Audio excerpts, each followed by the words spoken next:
the nurse of Ravensbrück, deadlier than the butchers of history. Anna Weiss was born in 1912 in Germany, the daughter of a schoolteacher and a devout Catholic mother. She grew up in a society slowly unraveling, first through the chaos of the Weimar Republic, then through the promises of Adolf Hitler's National Socialism. Like many women of her generation, she sought purpose in a rapidly modernizing world and found it in the Nazi Party. By 1939, Anna had become a nurse. With the outbreak of war, she was reassigned to Ravensbrück, the only major Nazi concentration camp for women. At first, she believed she was serving her country, helping unfit women and criminals find order and rehabilitation. But the truth was far darker. As the war progressed, Anna was no longer just a nurse. She became an architect of pain. She injected prisoners with gangrene, sulfonamide-resistant bacteria, and poison, acts of cruelty that made the sadism of figures like Elizabeth Bathory, the blood countess of the 17th century, seem almost primitive by comparison. She selected women for sterilization, using methods developed by Nazi doctors to ensure they could no longer reproduce. She didn't need to wield a machete like Idi Amin or command mass purges like Joseph Stalin.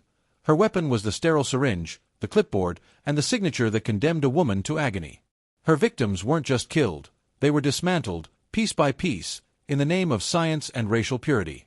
By 1944, Anna oversaw hundreds of women. She signed transport lists to Auschwitz, sealing fates with the cold efficiency of Adolf Eichmann, yet without his public notoriety. She was a phantom of death, a quieter evil, but no less lethal. Prisoners whispered her name with more fear than they spoke of Ilse Koch, the witch of Buchenwald, for Anna's cruelty was systematic, clinical, and unshakably calm. After the war, she vanished. Like many others, she fled under a false identity, working as a midwife in Austria. It wasn't until 1967 that she was arrested after a former prisoner recognized her in a hospital.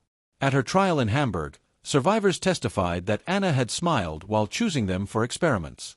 She claimed she was only following orders, the same defense used by Hermann Göring, Heinrich Himmler, and countless other architects of mass death. The court found her guilty of crimes against humanity. Anna Weiss died in prison in 1974. Her name is seldom found in history books, yet to those who survived Ravensbrück, she was worse than the famous monsters of the 20th century.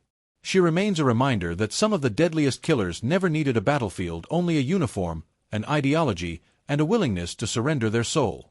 Please like, share, comment, and subscribe for more. Thank you.